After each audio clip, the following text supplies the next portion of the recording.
Good afternoon.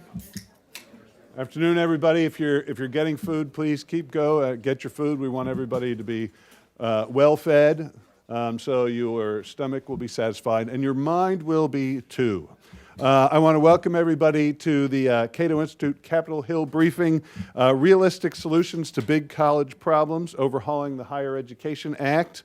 I want to welcome everyone, of course, who's here, actually in the room, everybody who's watching online and following on Twitter. And if you want to tweet a question or a comment or something like that, please use hashtag CatoCEF, that's CATOCEF.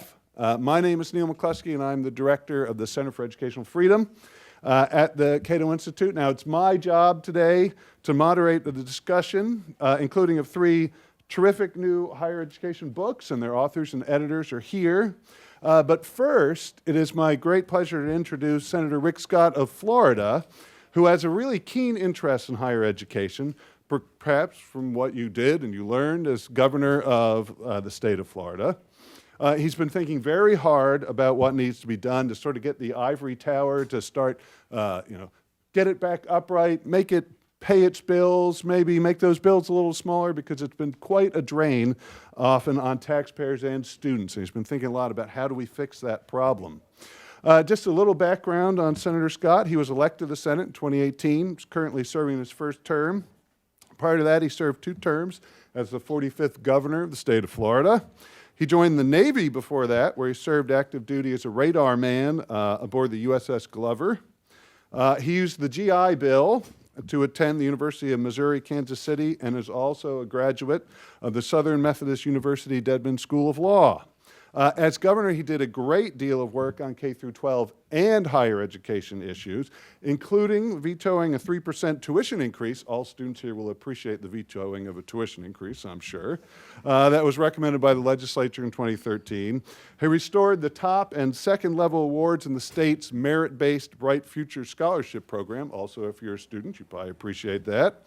And he signed a budget authorizing $80 million to reward colleges and universities that graduated students who were best positioned to get a job, which seems like a big mission of higher education. I'd also like to say, as an observer of K-12 and higher education, Florida often seems to me like a really ideal place to be, not just because of the weather. And if I get Cato to move its headquarters there, my already sky-high job satisfaction would go up just a little bit higher. And with that, Senator Scott, the podium is yours. Thanks a lot. Thanks a lot. Good afternoon, I guess. It's just past noon. Before we start, there's a beer contest tonight with Anheuser-Busch. If you get on our Twitter page, you can vote for our beer. There's like 8 senators and congressmen and women that did different beers from across the country, and I'd like to win. So, how many of you want to be in second place? I don't think any of us do. So I want to thank you for having me here, and thank you for caring so much about higher education. Students across the country are heading back to school. So there's no better time to talk about our education system and how important it is to keep education affordable and attainable for every American student. Now, you should be shocked. What do you think it cost when I went to, I started junior college because university was expensive. What did it cost a semester when I went to school? 200. You could take 21 hours. It was 200. The universities were 255, and so as many of us could do, we all tried to go to the to junior college first, and then go to the university because that was too expensive. Today, the average cost of a private 4-year college is more than $32,000 per year. The average cost of a public 4-year college for out-of-state students is almost $24,000 per year, and the average cost of a public 4-year college for in-state students is almost $10,000 per year. That's crazy. If you look at what it was when I went to school as compared to what it is now. The cost of a 4-year degree has increased 8 times more than the increase in wages. Remember, what was supposed to happen is you went to school because you made more money. Well, wages are going up way slower than the tuition is. Total student loan debt in the United States now stands at more than $1.5 trillion.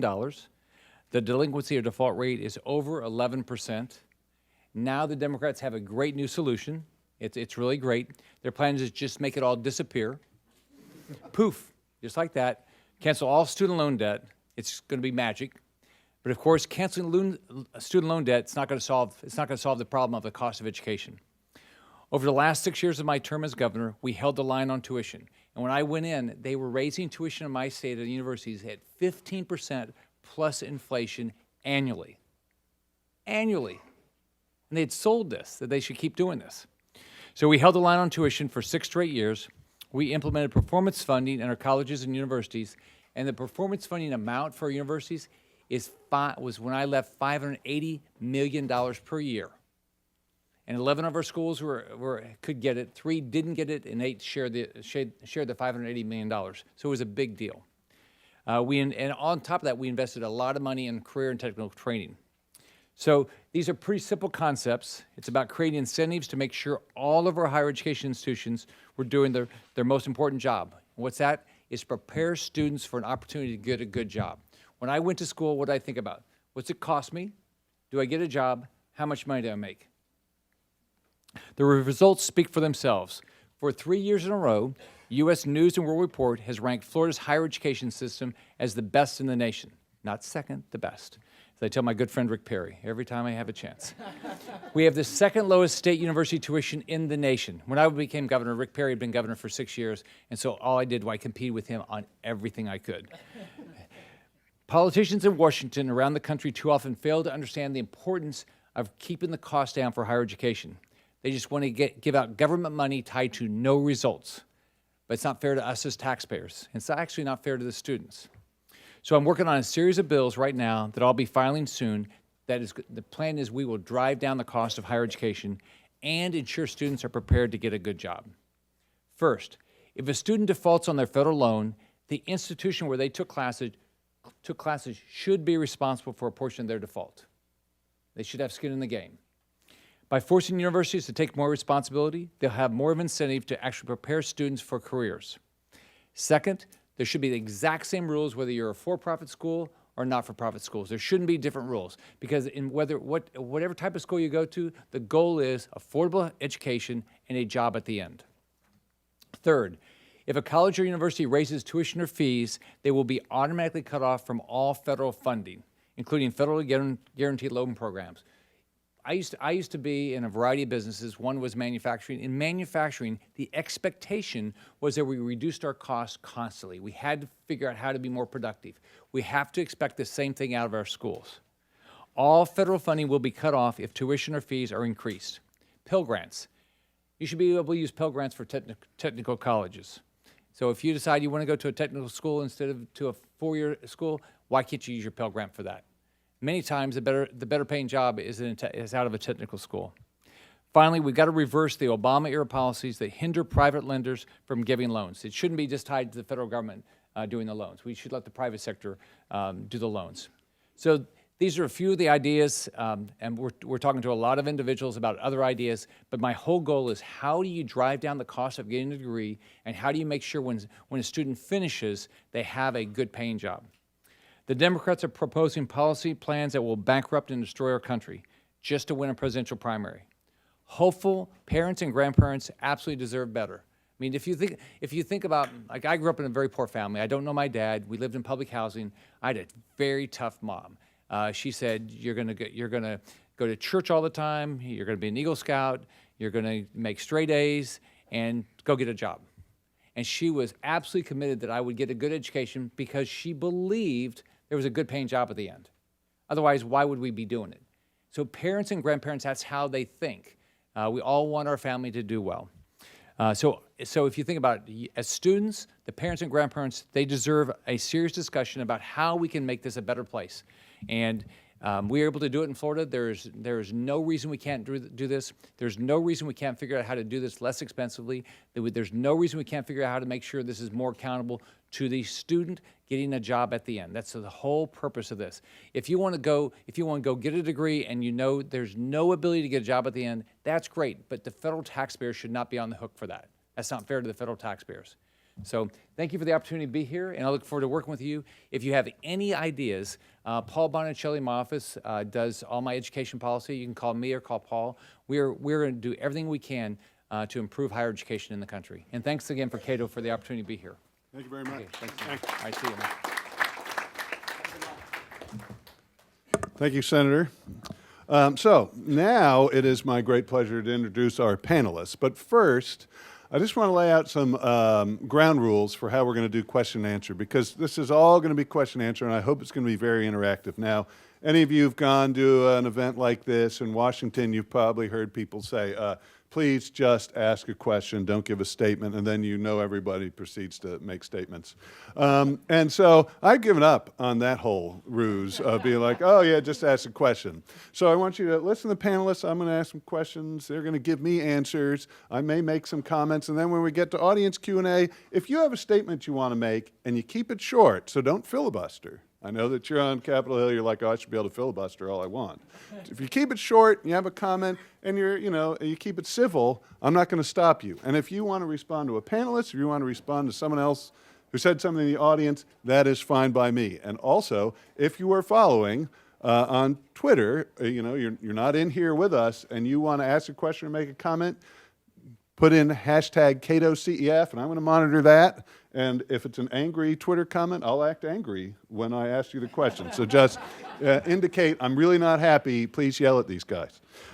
So that's just to get us sort of started. Unfortunately, if you're on Twitter, you can't really filibuster in 280 characters. So that's a tough break. Anyway, so now I'll introduce our panelists, and then I've got some questions for them. And after that, I'm going to open up to you all, because I think it's your questions that'll be far more interesting than mine. So the first person we have is right here on my left, although I'm going to kind of go out of order, but Phil Magness, who is the co-author with Jason Brennan of this book, Cracks in the Ivory Tower, The Moral Mess of Higher Education. I have a lot of books to hold up, and I may end up dropping some, so prepare yourselves. Phil is a policy historian, the author of numerous works on economic history, taxation, economic inequality, the history of slavery, and education policy in the United States. His historical writings have appeared in numerous academic journals, which may or may not be a good thing. We'll probably talk about what's the value of an academic journal, but anyway. But he's also written for popular outlets, including the New York Times and Daily Caller. We also, it turns out, overlapped as PhD students at George Mason University School of Public Policy, now called the Schar School, which may or may not reflect neoliberal efforts to commoditize higher education. Am I right about that, Phil? Okay, good. All right, next, actually at the far end, is Richard Vedder. He is the author of Restoring the Promise, Higher Education in America, as well as a chapter in Unprofitable Schooling, examining causes of and fixes for America's broken ivory tower, which I'll discuss a little bit more in a minute. Professor Vedder is the Distinguished Professor of Economics at Ohio University, a visiting scholar at the American Enterprise Institute, and a senior fellow at the Independent Institute. Vedder also served on the Secretary of Education's Commission on the Future of Higher Education, and is the author of Going Broke by Degree, Why College Costs Too Much. Professor Vedder earned his bachelor's degree in economics in 1962 from Northwestern University and his PhD in economics from the University of Illinois in 1965. Professor Vedder has written over 100 scholarly papers published in academic journals and books, and his work has also appeared in numerous newspapers and magazines, including the Wall Street Journal, Washington Post, and USA Today. In other words, you can hear all that and you know that Dr. Vedder has made quite a career out of this whole higher education racket. Finally, we have Todd Zywicki. He's actually in the middle, but I put him on last. It's alphabetical, I guess. He is co-editor of Unprofitable Schooling, examining causes of and fixes for America's broken ivory tower. And he's really the senior partner in this co-editing process, having come up with the whole idea for the book and commissioned all the chapters before bringing it to some clown co-editor, that'd be me, to help when all the hard work of actually putting the book together was complete. Zywicki is a senior fellow at the Cato Institute, and he is the George Mason University Foundation Professor of Law at the Antonin Scalia School of Law, among many positions and titles that he holds. He also is the author of more than 70 articles in leading law reviews and peer-reviewed economic journals. He received his JD from the University of Virginia, an MA in economics from Clemson University, and an AB cum laude with high honors in his major from Dartmouth College. And by the way, it is Todd's relationship with the latter, Dartmouth, that may be his biggest claim to fame. In the mid-2000s, he staged kind of a coup, a coup of sorts, to get on the school's board of trustees, much to the consternation of the status quo. And he, I guess he's sort of decided, I'm not just going one school at a time now, I'm going to take down academia in its entirety. And so that is what brings us to this book. And so I now thank you all for joining us. And my first question to all of you, and you can answer in whatever order you want, what was the impetus for you putting together the books that you did? Phil, you want to go first? So basically the background of this book is it came out of a response to... Oh, there we go. Yeah, so the background of this book is it came out of a response to the higher ed press and the way that universities are basically talked about in the news. So my co-author and I, Jay Brennan, we were reading the Chronicle of Higher Education, Inside Higher Ed, all the standard go-to places for news about the academy, and we discovered basically two patterns played out. First off, a lot of the arguments that appear in analyzing very real problems and also some imaginary problems about higher ed are detached from empirical evidence, detached from what the stats were actually saying. And the second thing that comes up over and over again whenever academics start to diagnose problems within their own environment, within their own industry, they tend to blame some really far-fetched explanations on this. So, for example, we all know that tuition is rising out of control. We all know that administrative bloat is basically an unrestrained area of growth in the university system. It's gone up by fourfold over the past 30 years. We all know that universities are not delivering on some of the promises that they happen to offer in their marketing material, but the explanations that were being offered for some of these problems that are noticed and very real as they fall into a category of what we term poltergeist explanations. So a poltergeist is a ghostly entity that tears up your house, throws things out of the cabinets in the kitchen, but poltergeists are not real, is the key takeaway there. So, for example, an administrative bloat argument would be blamed on something like the corporatization of the university or neoliberalism, these abstract concepts that don't really seem to have any empirical connection to the diagnosis that was being offered. So Jay and I started looking at some of the stats, and we started coming up with alternative explanations that are rooted in really human behavior, institutional incentives, people that are acting in a very rational way in the university system, and not for any malicious reason, but rather that are pursuing their own self-interest. This can include everyone from the high-end administrator, the president of a university, down to the faculty, to the students themselves. They all want to get something very rational out of higher education. And if you follow those premises to their conclusion, you get a much more nuanced explanation of some of the problems that emerge from the higher ed system. Rich, you guys can go ahead. I think Rich was first. Well, what do you do? Okay. I'm teaching a course in American economic history this fall. I taught the same course 54 years ago. This is my 55th year in a row of teaching this course.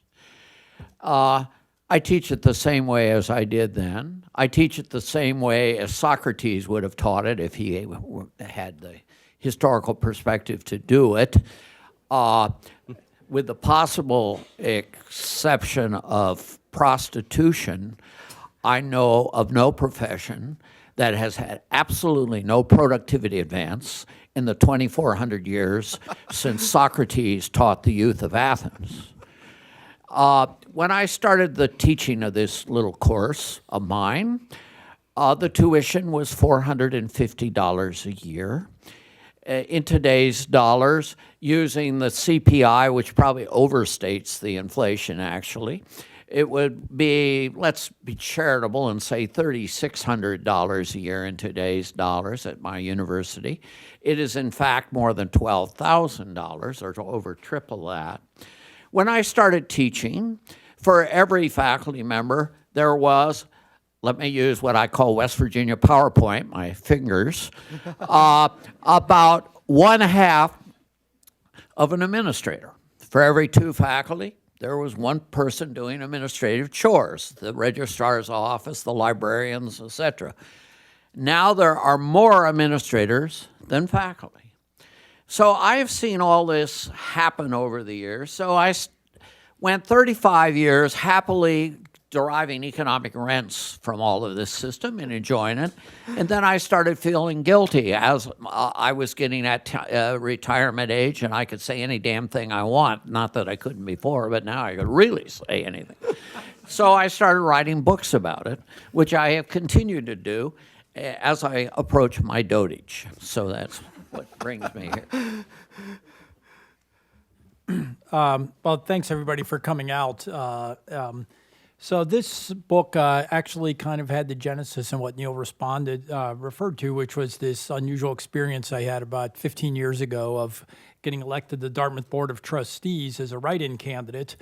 And as part of a kind of a movement of engaged alumni to try to straighten out the college, at which point they metaphorically rolled the tanks into Tiananmen Square and basically, kicked us off eventually and watered us down. So I was interested in the governance issues of higher ed, right? Which is that everybody knows higher ed is broken, it costs too much, it delivers too little, that the curriculum's a joke. Yet the problems keep getting worse and worse and worse, even though people seem, the need for reform seems fairly obvious to most people. And so I, together with the great Henry Manny, who had been a law school administrator, he'd been dean of the law school, we were both interested in why is it that things keep getting worse. And we discovered that one issue that no serious work had really been written on was the governance issues in higher education, right? Which is who owns the university, how they run it, and essentially the rise of the faculty-governed university, which I think everybody on this table kind of would be in agreement, basically means the faculty get to run the university for themselves, and students are an afterthought. And over time, this growth of sort of shared rent-seeking with administrators, right? And so, all the other things going on. So, what we were particularly interested in was thinking about governance, and different business models, and how those had changed over time, right? And at the same time, one of the things that was going on was this kind of bizarre war on for-profit colleges and the whole idea that somehow there's something fundamentally wrong with private enterprise in this industry when private enterprise has been a miracle in every other industry, right? And there's very good reasons why you might have different governance ownership structures competing against each other in various industries, right? Keep in mind, this was before we even found out that Michigan State was, the nonprofit, was basically running a human rights abuse out of their gymnastics program, or that Penn State was basically operating a pedophile ring, or Duke, who had to give back, $100 million in phony research grants, right? And that was even before we found out that basically the nonprofit universities were selling admission slots to celebrity kids, basically because they would give a lot of money, right? That's the nonprofit side, and that's just what we know about, right? And yet at the same time, there was this sort of obsession with that's the proper governance model for universities. It's just kind of bizarre to think that's the only way we can run it, right? And the idea that whenever a for-profit college would do something wrong, well, that shows the whole sector is flawed, right? But nobody says that when Michigan State or Penn State comes to light. They don't say, well, obviously, that's what all those guys do, right? So anyway, so that was what we were interested in. What we were particularly interested in was thinking about how can we use competition and consumer choice in this market to bring the benefits and the virtues of competition, consumer choice that we see in every other sector of the economy that has transformed every other sector of the economy with lower prices, higher quality, more consumer satisfaction and the like. And so we started off by basically looking at what did the world look like. First part of the book, where Rich's great essay occurs, is what did the world look like before we had sort of comprehensive government intervention in this sector of the economy, right? And what we find is back during the 19th century, for example, there was a very thriving market for higher education. The idea that we need huge subsidies for people to invest in human capital investments, like to become more productive, it's a pretty dubious proposition on the front end. But when you look historically, there are plenty of schools of engineering and medicine and law and all those sorts of things. Rich contributes a chapter on the Morrill Act and sort of the lack of impact of the first Morrill Act. The second section of the book then talks about where we are today, where this mess came from. There's a lot of good stuff in here. Obviously, government financing's the big one here, right? Which is the estimates are maybe 2/3 of every dollar of federal financial support gets passed through in higher costs to students. So sort of driving that side of the equation. I've got a chapter that talks about the growth of administration and administrative bloat and that driving factors.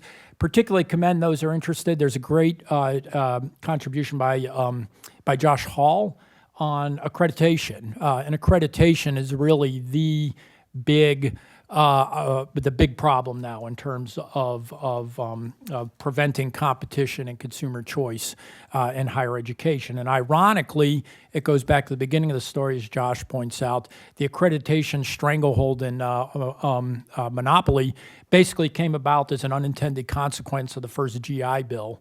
And once people were no longer spending their own money, you had the problem of sort of diploma mills springing up. And so they had to figure out what was a real college from what wasn't, and they grabbed a hold of accreditation, and now accreditation's basically become the tail that wags the dog.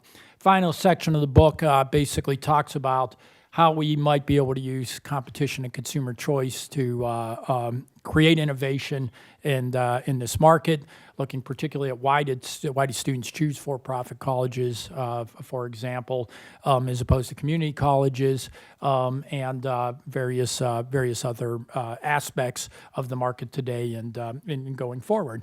And so it's kind of a comprehensive look at the question of how can we use competition and consumer choice and this sort of mindset that's kind of developed. There's only one model for higher education and how these entities should be operated, which is particularly peculiar considering that model seems to be pretty severely broken. So what do you all think? I'll frame this two ways, because they could be different things. One is, what do you think is sort of the most pressing problem in higher education? If there's one thing that we've got to stop or try and slow down right now, what is that? And then the other question is, and maybe these are different things, what do you think is maybe the root problem or the biggest problem in higher education, or one that underlies lots of the other things we see? Mr. I think the biggest issue in higher education right now is probably the out-of-control cost. I mean, student tuition is skyrocketing across the country. We see evidence of this in almost every single state. We also see student loans they've emerged as a major public policy discussion, including loans that are subsidized by federal, state, and local governments. On top of that, the cost of actually delivering the product of higher ed seems to be going through the roof. So one of the things that we discuss in our book are the expansion of frivolous expenses around higher ed. And you think about this, go back to when you toured your college, when you arrived basically trying to make a decision, do I want to go here? Where do they take you? It's the campus rec center where they've got the rock climbing wall, or now some schools are building lazy rivers, like water parks and stuff on campus. Public universities, that they take you to amenities and facilities where they're going to have the concert venue or the nice hotel-style dorm, all sorts of frivolous extensions of what the university's offering. What they don't do generally is walk you into the stuffy classroom in the basement of the science building. They don't walk you into areas of the university that are connected to the core of the educational function of being there to supply the degree. They'll take you to the football stadium or the new athletic center, showing off very expensive, high-end amenities that are connected to budgetary growth in the university. So you ask the question of what's driving this. Well, there's a very concentrated benefit associated with each of these expenditures for maybe a small group of students that want the rock climbing wall and the administrators that actually run the thing. But the cost of it, they're diffused onto everyone. They're spread into your tuition. They're spread into fees that are tacked on to getting a college degree. And you see the story playing out over and over and over again in university administrative growth. We have offices that are springing up today that didn't even exist 20 or 30 years ago. So how many campuses have an Office of Environmental Sustainability today? They're all over the place. 20 or 30 years ago, they didn't have that. And you may say, maybe it's nice that we should be saving the environment or cutting our carbon footprint or whatever. But what these offices end up doing is consuming vast amounts of resources that are passed on to students in terms of tuition. So we ask the question, what is higher ed providing here? Is it really a degree? Is it really an education? Or is it a jobs program for administrators? Is it a jobs program for faculty in areas of the university that are declining or not able to attract majors? And are the costs of sustaining this entire operation being felt by anyone other than the students and the taxpayers themselves? And I'd even argue that there's a moral issue to this. So you're a student, you're 18 or 19 years old, you're going off to college for the first time. You're probably in a weaker financial position yourself than the people that you are paying to employ in this massive bloated beast of an institution that you're going to. So that there's almost a wealth transfer from 18 or 19-year-olds that are at the beginning of their economic life and are not in the best financial position to people that are mid-career, well-educated, have stable jobs, and want bigger budgets so they can build a larger athletics facility or they can build a larger amenity on campus that they can put their name on a building or something like that. So really bringing in, reining and controlling the cost, I think, is the biggest economic and moral issue that's probably facing higher ed right now. Well, everything Phil said is, of course, perfectly right. However, why have costs go up so much? Why was it that before 1950, costs of higher ed were rising 1% a year, maybe more than the rate of inflation, whereas incomes were going up 2% a year more than inflation. Hence, incomes were going up faster than costs. College was becoming more affordable rather than less affordable. Why was it that in 1970 even, which is about as late as I want to go with this example, more than 10% of the American population already had college degrees, whereas in 1670, very few did. Why? Well, what happened after 1970 or 1980 is all of a sudden prices started going up, again, West Virginia PowerPoint, 3% a year more than the rate of inflation, whereas incomes were now actually only going up about 1% a year more than inflation because we screwed up a lot of other things. But so now college was becoming less affordable rather than more affordable. What happened in the between?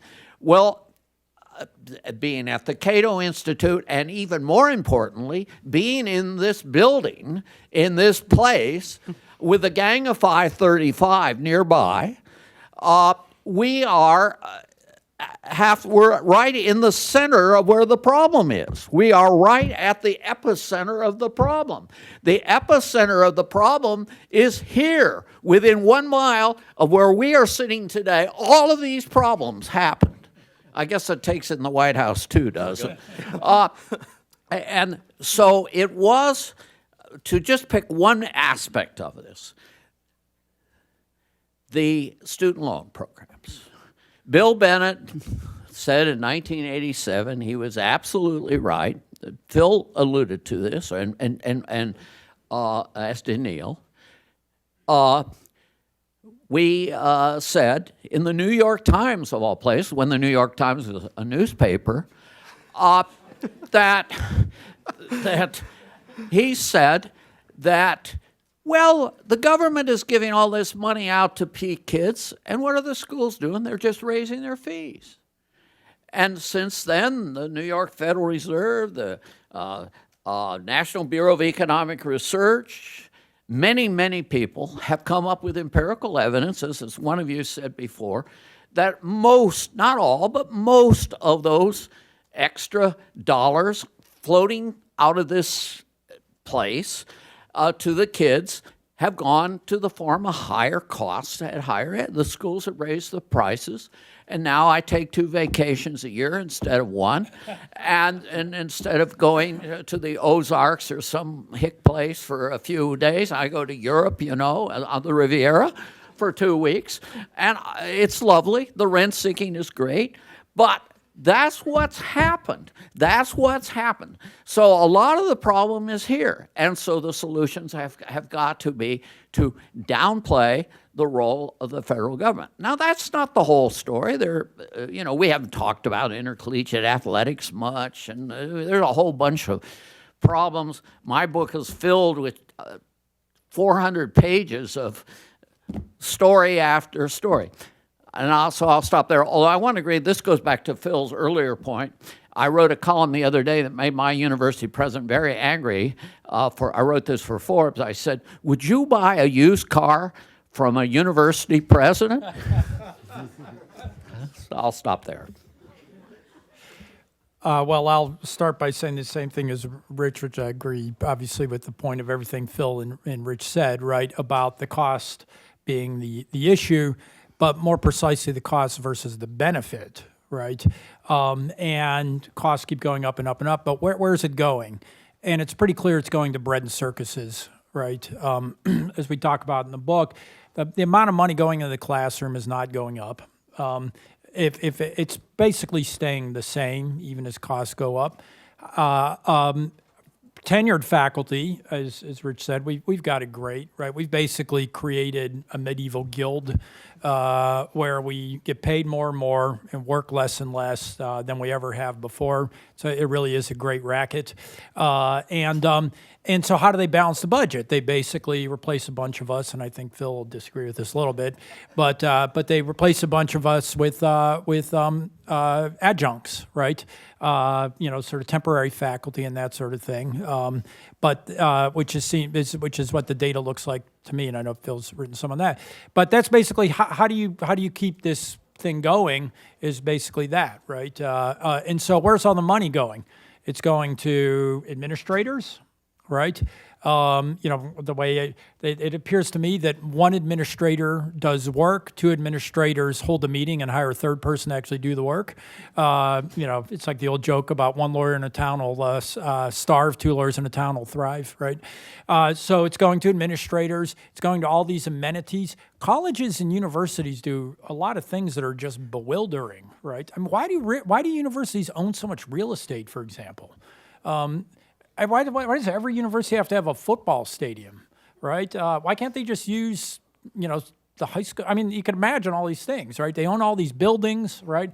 If you compare it to, say, for-profit colleges, right? They rent space, they expand, they contract. Universities have all these fixed capital investments that are caused by distortions, right? The underlying problem, as Rich said, is the federal money, right? Why can the money be funneled off to non-academic purposes? It's because it's not your money. It's not really the people paying the money. It's subsidized loans, it's all this sort of stuff, right? And so they compete on these amenities like they have. And that then creates the whole problem, right? Which is we've effectively managed to roughly recreate the healthcare system basically predicated on third-party payer, where people are insulated from the real cost of what they're doing by a series of subsidies. The money here gets funneled off into all these other sorts of things, and then the government has to come in the back end because there's no incentives for people to pay attention because it's not their money, and the government layers all these regulations on top of it to make sure the money's being spent properly, which in turn then drives a whole nother bureaucracy and compliance costs and everything else. But that's the original sin, right? When we went from people basically paying for universities, paying for education with their own money to a heavy subsidized system that's essentially third-party payer, you get a whole train of consequences, accreditation, where the money goes, and then regulation on the back end. So yeah, that's what the root cause is, and I think that's basically it. All right, I'm going to go to a quick lightning round for you guys, and then I'm going to open it up to the audience.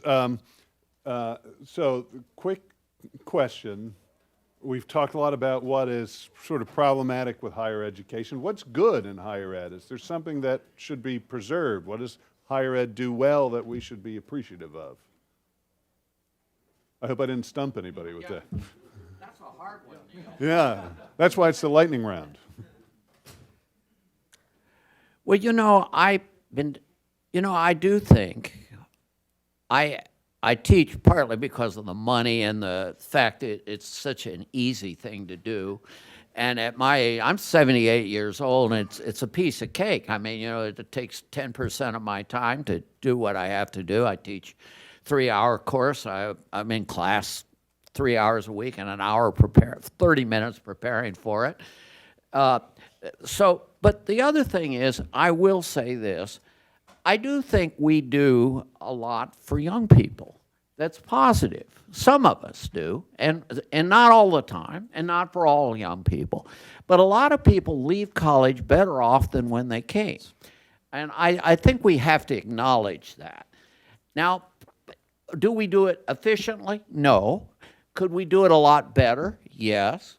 Are we student-oriented enough? No. There are a lot of things wrong, but this fellow mentioned a guy named Josh Hall a minute ago. Josh Hall was my student. He is what he is because of me, not because of Todd, but because of me. And he is now a professor of economics. He's the chair of the economics department at West Virginia University. So you do occasionally get home runs when you're a professor, and it makes you feel good. And so I have to say something good. Why not? Yeah, I guess one other thing that I'd say that is good about the university, at least in its ideal form, is a cultivator of scholarship, a curator of knowledge. We all think of universities as a place where people go to do research and go to investigate challenges or problems that they encounter. They go to study items of culture. And I think there is some underlying truth to that. That's what motivates most people that go into the professorship. That's what motivates people that seek out careers, is they really like and they care about ideals. They care about the cultivation of a very narrow subject area, and that could be anything from the history of the United States to classic literature to scientific advancement. So there is a social place for that. Universities do serve a function, I think, in the sense that they're a place where someone can make a career out of studying ideas. Do we do that well? Are there problems with it? Absolutely. Just look across the landscape of higher ed. You see year after year after year, there's a major historian or philosopher who's caught plagiarizing a large segment of his or her book. And these are people that are teaching at Ivy League institutions, the top of the profession. You see examples of cheating. You see examples of scholarly misconduct. You also see an overinvestment in topic areas that most of us would regard as very frivolous or niche topics to investigate. So why are we not teaching maybe core text philosophical canon, or why are we not teaching basics of American history, but we are devoting entire seminars and classes to a very narrow subject area that just so happens to be the same topic the professor is writing a book on? I think there's a misallocation of resources there that does take place. So while it's not a perfect system in the sense that there's a lot of waste attached to it, the notion that universities can be a curator of an idea is something that I think we should still value. So one of the things you probably picked up from the three of us is how passionate we are and how, let's say, irritated we are about what it is. Right? I was going to say something else, but and why is that? And I think it's because all of us see how important this institution is and how profoundly important it can be to people's lives. Right? I was the first one in my family to graduate from college. I don't know what Rich's background is, but there's a lot of us who feel passionately about this because it changed my life, right? And so to see institutions with so much resources, so much potential, and so much importance, not only doing so little, but in many ways being affirmatively pernicious in how they are behaving, is really, that's why we get so annoyed up here, right? Because we really care about this, right? And universities are at the heart of society, right? Which is universities basically should do three things, right? They should train, and I believe in the principle and the promise of a truly liberal education, right? Universities should train citizens of a free and democratic society, right? We all know that we have to have an educated, informed citizenry that understands the country's history and how the government works and that sort of thing, right? In a profound way, right? The universities can give us a meaningful philosophy of life where we can encounter great works and sort of think and talk and introspect and kind of develop a philosophy of life that we have. And third, universities can, in theory, provide human capital skills, right? The way things stand today, and I think a lot of it is because of the way the universities now have been forced to justify their existence on utilitarian grounds in order to keep the gusher of funds coming, is they justify purely on the basis of human capital, really. And if that's what you were doing, you would not train people for the job market the way we train people in universities, right? It makes no sense. It makes no sense to go off for 4 years and study history and German and philosophy and go to football games, right? That's not how you would train. If that's all universities were doing, then we're out to lunch, right? The real reasons we have universities are for the other two. The reason we subsidize universities is because human capital, people will invest in that. People will not necessarily invest in the public goods associated with being better people and better citizens. And to some extent, universities still do that people still go to college and they can have an experience. They can have the kind of experience I had where kind of the world opened up to me and I could learn this sort of stuff. And so it still does have that ability to inspire and educate in a big way people. And so I think we should acknowledge that. Great. So the second part of the lightning round, I'll need a little more lightning on this so we can get everybody in here. But the Higher Education Act, as many of you probably know, is overdue for reauthorization. There's a concerted effort to try and get it done in the next, before this session of Congress is over. I was wondering if you could share maybe one thing that you think is politically realistic that could be done in the Higher Education Act to really improve things. And then maybe something politically unrealistic, which you really think should happen, but does not have a whole lot of chance of passing. Anybody want to go first on that one? Rich? Well, some of these little things like it may be done outside of the act I was reading today and inside higher ed or something. The FAFSA form is incredibly stupid, and no one, Democrat, Republican, vegetarian, Presbyterian, whatever your orientation is, agrees that it makes any sense at all, except for a few bureaucrats. I sat in a meeting for 6 hours in the Secretary of Education's office in the year 2007 to revise this 108-question form. Here, fast forward 11 years. It's now 120 questions. It's gotten longer rather than shorter. That's going to happen. Skin in the Game has a 50%, a 30, 40, 50% chance, because that's not Republican, it's not Democrat. We think skin in the game's going to happen some way or other. I don't think it's going to happen all the way, because there's going to be big losers in skin in the game that are politically very sensitive, including HBCUs. So just lay it right out right out. So if I were, I'd be very careful with that if I were a politician. But it might happen. We're going to get some, the ISA concept, income share agreements, should be starting to float up. And that is, maybe you could argue, has nothing to do with the government. And it really should be purely private, but it may need some clarification in terms of the sanctity of contracts, that he's a lawyer, that ISA agreements can be enforced under the law.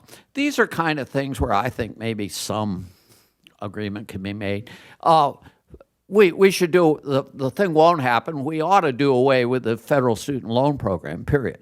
I mean, we should do it in a transitional form over 5 years. Immediately, though, get rid of PLUS loans for parents. get rid of loans for grad students who've been working on their PhD in English for the 14th year, and who are going to go out and get a job at the college of last resort as a part-time adjunct. I mean, this is insane. Why do we do this? Just crazy. All right, Phil, you want to go next? Yeah, because one thing that just point out, we all talk about and we're aware of administrative bloat and the growth of all these non-professor individuals that are working in higher ed, and they're really absorbing resources. They're taking up resources. Well, one of the drivers of administrative bloat, among many, is regulatory mandates that are attached from to federal financing of higher education. And we think of regulatory mandates probably very skeptically. This is something that's expensive to administer and implement, and you're right. But the average administrator sees that as an opportunity. That's an opportunity that I can hire 3 more people to implement this new mandate that's come down from the federal government. So a more modest reform of the Higher Ed Act would focus on ways that we can start stripping out some of the regulatory mandates that have aggregated and basically accreted over the past 40 or 50 years of legislation and attached measures coming down from the federal government. So I do see that as one way of tackling the cost of higher education, tackling the administrative bloat of higher education, is moving away from top-down regulatory mandates that in turn serve as a pretext to hire more administrators, because the cost of that is always passed on not to the institution itself, but to the students and to the taxpayers. So I do think that's a reasonable approach. My kind of pie in the sky dream would be a greater attentiveness in higher ed funding, more generally to the returns on degrees. One thing that we document in our book, and we provide the statistics there, even though it runs against the standard narrative, is higher ed does tend to overinvest in areas like the humanities. In areas that are culturally productive in one sense, but are not attracting many majors. If you look at faculty hiring over the past 20 years, the humanities have grown faster than almost any other sector of the academy other than healthcare. And healthcare has a separate pre-professional component to it. But humanities are growing at such a rate that there, in some departments like English, there are 2 professors for every 1 major. If you go to the social sciences and the hard sciences, there may be 1/2 of a professor for every major. So this disparity has occurred as a result of what we invest in and how we basically allocate money to areas of higher ed that really are not giving much of return. So I'd argue more budgetary discipline in that sense, although that's really kind of running up against an entrenched political interest. So I won't necessarily anything specific because the one thing we should know about higher ed is this whole industry is defined by unintended consequences. This entire problem is all unintended consequences of well-intentioned ideas that seem like a good idea, right? What you have to understand, no matter what you do, you're creating a set of incentives. And if you want to kind of think about how higher ed will respond, kind of put on the cap of the most sociopathic Wall Street investment banker who cares only about money. That's how universities are going to respond to whatever incentives are created here, right? At least that's what it looks like, right? And so we need to think about that, right? And so let's take student loans, for example. So 1 point on student loans and a larger point, right? Skin in the game. Skin in the game will have unintended consequences. What those unintended consequences are is what predicts student loan default rates is not what you major in or anything like that. What predicts it is your demographics. If you're from a low-income background, if you're self-employed when you go to school, if you're working when you're in school, if you're a minority, if you're male, right? That's what predicts student loan default, not what you major in. Student loan default rates, for example, are inversely proportional to how much you borrow. So the more you borrow, the less likely you are to default, right? Why? Because the ones who default are people who go to 3 semesters at Directional State University, don't get a degree, and don't get any wage premium from having gone to college, but they end up with debt, right? How will colleges respond to skin in the game? I will tell you right now, what they will do is they will stop admitting low-income students. They will stop admitting self-employed students. They will stop, right? Which is, that's the incentives you are creating, right? So what is the more general point? The more general point is to build on something Rich says, the student loan program, it's a misnomer to call it a loan program. This is no longer a loan program. It's a social welfare program. The latest data are that 37% of people with student loans are actually current and paying down their student loans. The other 63% are either default or delinquent, paying only the interest, or their balances are actually increasing because they're in an income-based repayment plan and they're not even paying the interest. When 37% of people are paying off their loans, that makes the subprime mortgage market looks like a great investment, right? We have basically created a social welfare program. We call it a loan program, and so number one, number two. If what we're really concerned about is trying to treat as a loan program, and we do things like skin in the game, and the impact is going to be basically to end up causing students who we most want to subsidize not to be able to go to school because people won't take low-income students anymore, right? We really need to think, I think, about whether we want our student loan program to be a social welfare program or a loan program. We wouldn't design it the way we design it today, regardless of whether we call it a loan program or depending on how we answer that question, we would have to redesign the whole student loan program. All right, that brings us to now what we'll call the CQ&A section, comment, question, and answer. What I'll do is raise your hand if you want to comment, question. They'll do answering, unless you want to respond to what somebody else said. We have, I think, a microphone here, so I'll call on you and just wait for the microphone to arrive. And the first hand I saw was that man right in the back. And I'll try and go from my right to my left. Hi, Rob Tester with Congressman Hank Johnson's office. Brief comment. I had the ability to study at Oxford this last spring. I spent a term there, and I found it to be the most fulfilling and exciting educational experience I've had in my 4 years of college. And so I guess, and I've heard similar things from other people that have studied abroad, especially in Europe. And I was sort of wondering what you think, like lessons that can be learned or that we could bring here maybe from European and other Western educational systems. Oh, well, Rich, you go ahead, then we'll go to Phil.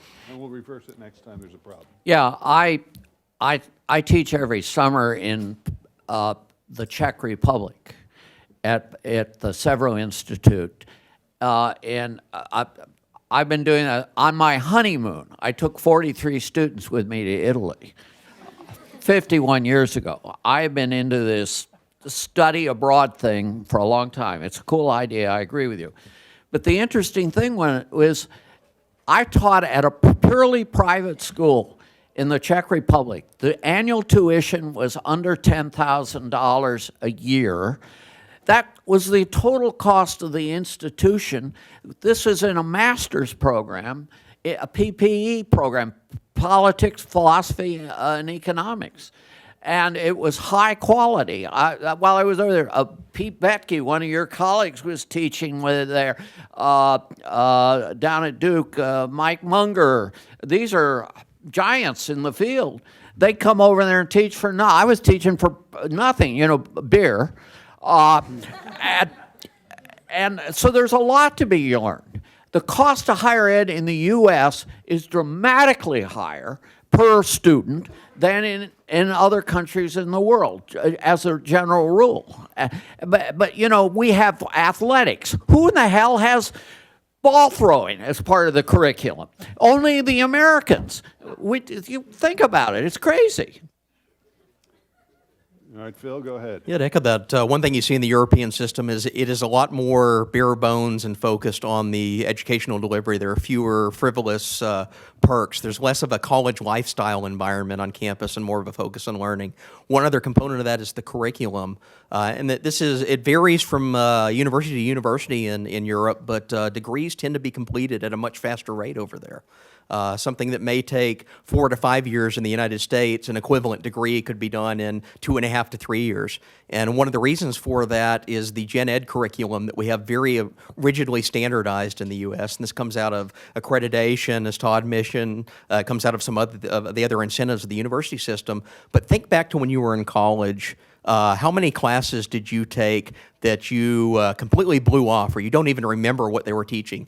But you took it because you had to check that little box to get your degree. Maybe you wanted to major in political science, but you couldn't start taking your political science classes until you finished 2 semesters of philosophy, 1 semester of astronomy, and 6 semesters of creative writing and composition. Well, one of the statistical finds that we do in our book that we look at, the departments that have the most trouble attracting majors supplement that problem by lobbying to get themselves added to the gen ed curriculum. So if you go back to 1970, the average student in the United States took 1 semester of writing composition. Today, it's between 2 to 3 semesters. What's changed in that time? The curriculum for writing composition hasn't gotten any more fundamental or better, but the requirements have doubled or in some cases even tripled. Well, what that's doing is it's eating up the first 1 to 2 years of your college experience on all of these other classes that are not connected to your degree in ways that the European system is much more streamlined, where you get straight into what you want to study as soon as you get there. And one of the downsides of this is in the United States, you're actually paying for those extra classes. You're paying for things that you don't really care about and you probably aren't getting much out of. I'm not deprecating writing skill or general scientific knowledge or any value in studying these things, but there is evidence that most students actually forget what's taught in their gen ed classes. So they do studies of writing skills before you start that first semester, and then after you finish the 3rd or 4th semester that's been required of you, and there's no change for most students. So what we're really doing is just diverting tuition into frivolous and extra classes that prolong the college experience and increase the cost to students here in the United States. So in a sense, we can learn a lot from the European system in figuring ways to streamline that and getting it condensed down to a shorter period of time that doesn't cost as much. Okay, I'm going to go over to this side, well, I guess we'll stick with the back since that's the first hand I saw go up, so that man over there, way in the back, there you go. And then we're going to go to this side next.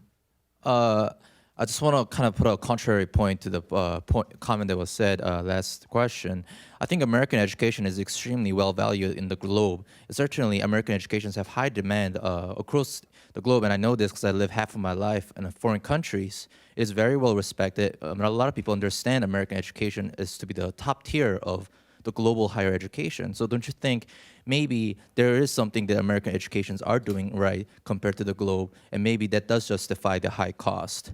My second question is, so we talk a lot about the problem, the federal loan program, but so is the solution just remove the program? I'm going to argue with myself with you in a favorable way. One thing Americans do better than the Europeans, I think, and many others in the world, is for all of our craziness, we do have several thousand different universities. We have several different ways of doing education. We have a nation that has schools like Hillsdale College, which is altogether different, or Liberty University, or dare I say, the University of California, Berkeley. Now, those 3 schools are the fact that they're on the same planet is a miracle. The fact that they're part of the same nation is something. And one thing America is good at, you do have a lot of choice in America. And there is something to be said for that. So I sort of partway agree with you. Anybody? I'll just say, I've pointed out the problems with the student loan system, and I don't know the solution. What I do know, though, is that we need to decide whether we want it to be a social welfare program or actually a loan program, and then design it accordingly, where right now it's neither, and it does both poorly. Okay, I'm going over this side, and we'll hit this lady right here. Here we go. Thanks, Eliza Stein, Congressman Amash's office. I'm curious whether you all think there's been various discussion about the relationship of college degrees to getting jobs and high-paying jobs. I'm curious to what extent you all think that specific skills learned in college nowadays are useful for finding well-paying jobs, and to what extent it's signaling. And I guess the second part of that is, what does the combination of skills and social signaling mean for the growth of free college programs? Does more affordability just postpone the problem to grad school? Can I jump in? Yeah, go ahead. Yeah, I think there's an interesting issue at play here.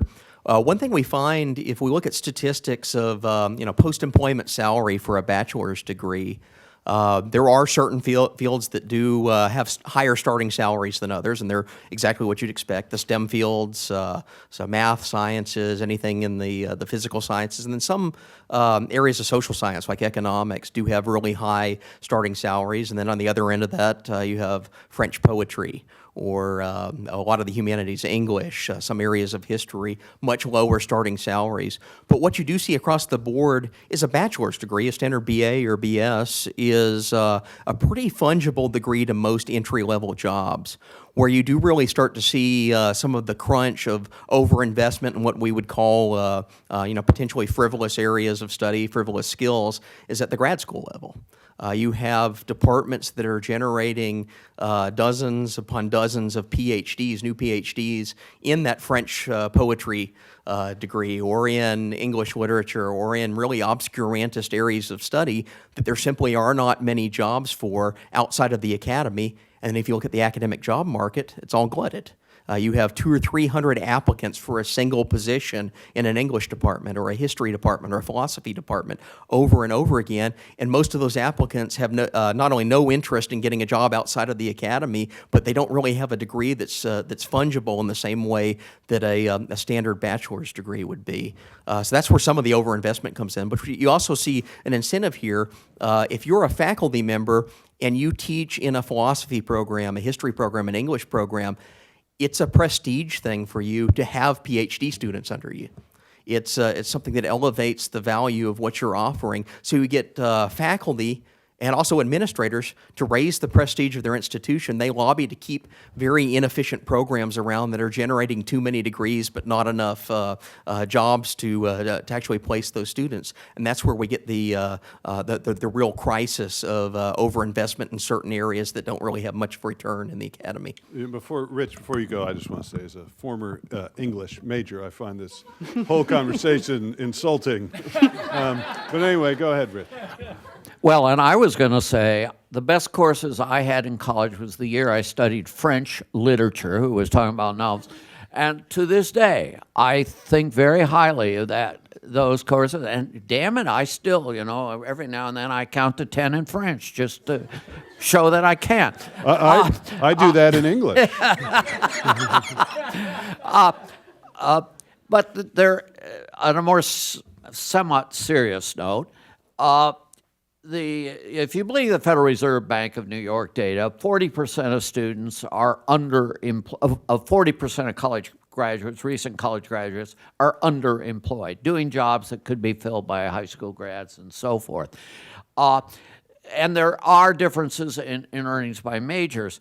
But to me, it seems like it would be the worst thing that could happen would be for the Congress of the United States to say which majors are important and which are not. Because first of all, aside from the fact that they couldn't do it very well, that changes from year to year and so forth. Petroleum engineers at some time are extremely high paid.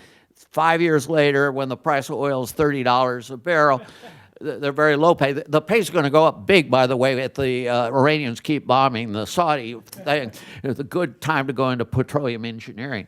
But, it seems to me we're over-invested in higher ed, and we shouldn't try to pick winners and losers. It's a signaling device anyway, most of it. Most kids that go to college are not. My God, 3/4 of kids that go to college learn very little in college that is directly used on the job. I'll just say two quick things. I think first it has to be mainly signaling, right? The ability to get in and graduate, right? One of the funny things about these college bribery scandals is all these idiot showbiz kids did perfectly fine in college, right? Which shows apparently it's pretty easy to get through just about any college in the United States, even if you spend all your time in Instagram and aren't very smart to begin with, which suggests that there's something about the signaling of getting in, right, to some extent. Second thing is a larger point, and we could have a whole panel just on this, is I've not seen a compelling explanation of credential creep. There are various hypotheses as to why credential creep, why so many people go to college, and now why so many people go to graduate school, right, in the overemployment thing. Something's going on, and I think that it would if we could try to figure out what is driving this overinvestment in people getting degrees that they don't seem to need. It's obviously some sort of signaling game of everybody else has a bachelor's, so I have to have a master's, so in that sort of thing. But I don't really know what the underlying driving dynamic of that is. But I think that would be a big question to answer. All right, so our next question is this gentleman right over here. Then I'm going back to this side. Thank you. First, a quick comment. The situation you've been talking about was described and explained very well in Chapter 3 of Book 5 of Adam Smith's Wealth of Nations in 1776. Things have not changed. But my question is, colleges were first created, first to train clergy, but then to train the children of wealthy families who would never have to work at all. If somebody wanted a career, they'd get apprenticed or they'd go to a trade school or something. Colleges today have become basically trade schools. Does it make sense? I mean, college is not for everyone. Does it make sense to invest and tell people you got to go to college, or should we be bringing back trade schools and apprenticeships?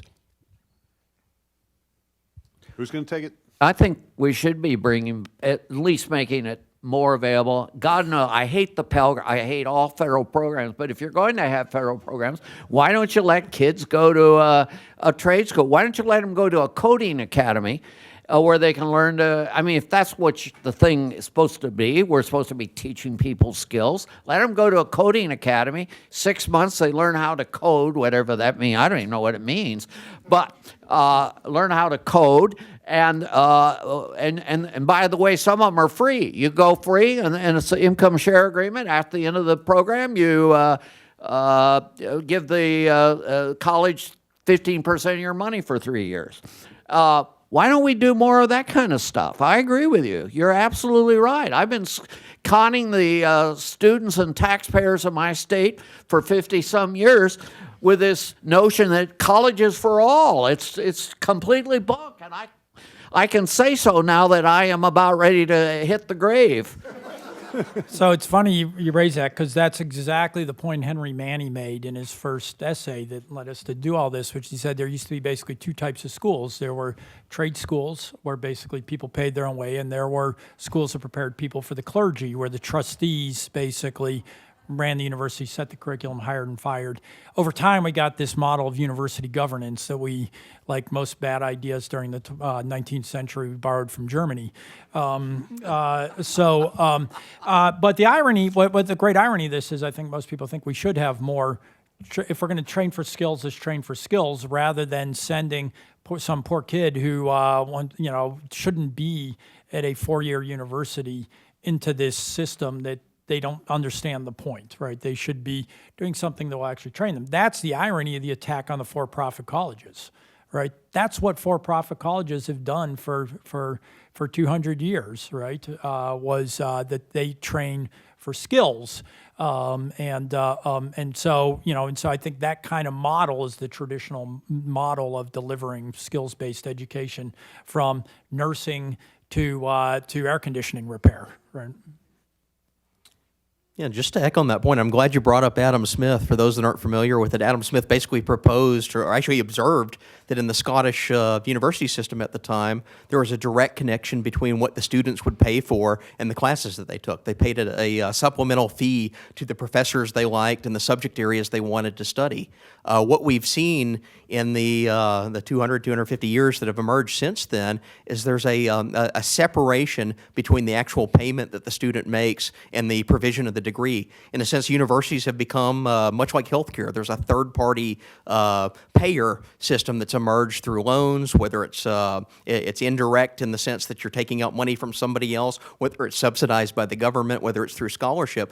So there's no longer a connection between what the student actually wants or desires or values that they could vote with their feet on and what's actually being provided. Throw in gen ed requirements on top of that, where everyone's in this very uniform, formulaic curriculum that they have to complete over a minimum of a 4-year period in order to get a bachelor's degree. And we've actually completely lost any signaling mechanism of what the students want, what employers are actually seeking to hire from the degree that's actually being delivered there. So really anything that can cut away at some of the rigid gen ed curriculum requirements, can cut away at this third-party payer system, can restore something of a market mechanism into the provision of degrees that are being offered. Real quick, what you got? Yeah, it is real quick. Adam Smith, 1776. In the University of Oxford, the greater part of the public professors have for these many years given up altogether the pretense of teaching. I thought the Higher Ed Act was going to fix all these. Okay, so I think we have time for probably 2 more questions. It'll be kind of fast, actually, or comments in the CQ&A period. So I'm going to go to this lady right here in the purple dress, and then I'm going to go back over there if there's a question there, and I think we'll probably be done. Good afternoon. My name is Valerie Austin. I'm actually an author of the Student's Comprehensive Guide for College and Other Life Lessons. It's a career and college readiness book for high school students and their parents. My question basically is, how can parents and students become better consumers when selecting universities and college? There are 3 speakers there, so what are 3 practical things they should look at and pay particular attention to when they're selecting? Strictly practical advice, I'd urge parents to look to see what AP credits will transfer in, what other forms of mechanisms that you can knock out some of these gen ed requirements at a much cheaper rate. Can you transfer in credits from community college that are a third or a fourth of the tuition that the university you're looking to go to offers? What are some of the other curricular requirements? Are you going to be getting right into your major and taking the classes that you want to prepare you for the career that you're interested in? Or are they requiring you to take 2 or 3 years worth of frivolous other stuff? Also, look on campus. What are they spending money on? Are they investing very closely in the delivery of the educational product, or are you taking on a tour where you're shown every top-notch facility that has rock climbing walls, lazy rivers, all these other things that are described, the best athletic facility, but they're not really focusing on what's actually occurring in the classroom? Because that's normally a sign that they're trying to sell you the lifestyle of that university and the experience of that university rather than the educational product you're trying to get out of it. Yeah, you may have noticed I'm not a big fan of new federal laws, but I think I would tentatively support a federal law that banned any campus tours when students visited a college for the reasons Phil was saying, which is they show you the climbing wall and the lazy river and the bells and the bread and circuses experience of college, which is what the kid wants it to be about, right? But the parent, I think the one tangible advice I would have would be to try to focus the kid on what actually matters, which is what are they going to learn while they're there. It's hard to compete on price. I think, Phil said some things at the margin, transferring credits and that sort of thing. But we basically have a cartel system enforced by the accreditors where basically everybody charges more or less the same price. And so I think what you could really do for your kid is try to have them focus on why they're going to college, and that then is focusing on, what classes they're taking, who's teaching them, what are the class sizes going to be, how easy. One of the things that a lot of people have found out now is there's a lot of classes in the catalog, and it's really hard to get the classes you actually want. And so how often are important classes offered? How quickly do people graduate? Those sorts of things. I'm glad you're doing what you're doing because it needs to be done. The there's a big mismatch between what kids know and think about colleges and what their capabilities are, and there are also differences between people. The best school for person A is not the best school for person B. So we need to bring that information out. The federal government, I keep complaining about the federal government, I guess I'll continue. The Department of Education, which I wish had never come to pass, but it's here, could at least give us all, they have every kind of data. They can tell you how many left-handed Hispanic professors there are of anthropology there are in the state of North Dakota, if they wanted to. But will they tell you what percentage of the kids go to this college or that college, graduate in time, what percentage borrow, and so forth? They've started to put that data on with the college scoreboard and the college indicators, but there is a lot more that could be done than is being done. And I'd rank colleges and universities for Forbes magazine for 10 years. So I'm one of those guilty rankers out there. But you can say all you want about the rankings. The reason people looked at them is no one else was giving them any good information, and it's good to see that you're doing that. Okay, so we got time for one last question. We're going to go to the lady in the jacket right there. Keep your hand up so there we go, so the guy with the microphone can find you. We're going to be real quick with this. Hello, my name is Amber Moore from Chiefs for Change. My question is, so if you adopt a for-profit deregulated model like you were suggesting, how would you protect students, specifically first-generation students, in the college choice process, just like the woman over there asked? And how would you encourage for-profit colleges not to build larger rock walls and lazy rivers to then attract more students? Thank you. Yeah, I mean, one of the difficulties, of course, is that the subsidies are riven through the whole system, right? That applies to everybody, for-profits, nonprofits, and for-profits just simply look different from nonprofits, right? So one of the chapters we have in the book is David Hyman looks at the only other industry I could think of where for-profits and nonprofits compete with each other, and that is hospitals, right, and medical care. And basically what he finds is so-called nonprofit hospitals and for-profit hospitals basically operate exactly the same, right? They do the same amount of pro bono work. Nonprofit hospitals just have nicer lobbies because they can't pay out their surplus to stockholders. They just plow it back in bells and whistles the same way universities do, right? So I think to start off with the idea that somehow there's a distinction between for-profit and nonprofit, that's not true in healthcare, and it doesn't seem to be true in universities either, right? They all just gobble up every bit of money that they can get. And so then I think it's really just a matter of recognizing why we might have different models in these. And for-profits basically are an accountability-based model where they're based on whether or not the programs they offer to the kids end up passing their licensing test or becoming an electrician or whatever the case is at the end, and getting their kids jobs. And so I think that we should just think of it as that I don't see that there's any particular differences in thinking about how we think about competition simply because of the business models that they have, and then it's just a matter of providing information like people are saying. So one of the things I'll just say on that point, we have a chapter on this, is one thing that you guys could think about is what a disgrace the community college system is in the country. Community colleges are the darlings of everybody, but community colleges are a disaster, right? They're basically doing, I don't know what they're doing, some sort of skills-based training, but based on a model that kind of reflects, four-year college systems of faculty governance and that sort of thing, right?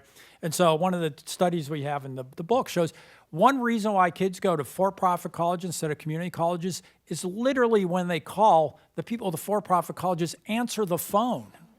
Literally, they answer the phone. They don't answer the phone at a community college. And when they answer the phone at the community college, 80% of the time they don't know the answer and they refer you to the website, right? And we're talking about people who don't have the human capital, don't have the time, who often have kids, who are going back to school, who have failed in the traditional education system, and we funnel them into this community college system that's modeled more or less on the the four-year college system for people with a lot of social capital and the like, and that's why one of the reasons community colleges have terrible completion rates and everything else, right? As I think part of the thing here in terms of creating more competition, if we're going to have community colleges, let's actually make them work, right? Let's allow them to have a model that actually delivers value to their students rather than the model we have now, which is sort of a watered down sort of half-hearted effort at a four-year college and a half-hearted effort at a for-profit college that basically does career training. All right, Phil and Rich, do you have anything you want to add to that? No, I think I've written a lot on for-profit colleges, but I think in the interest of time, I'll just pass. Okay, great. Well, so we are now at the end. I want a few quick messages. One is English majors of the world unite, because we don't need to put up with this. I want to thank Senator Scott, who's not here, but it was terrific of him to take some time out to talk to us. I want to thank the panel for your books and for everything that you offered here. And I want to thank you all for coming. And there may be still books outside in the hallway. I'm not sure. We had several. There are. I've got the thumbs up. So if you get out there fast enough, there are free books available. Thank you very much.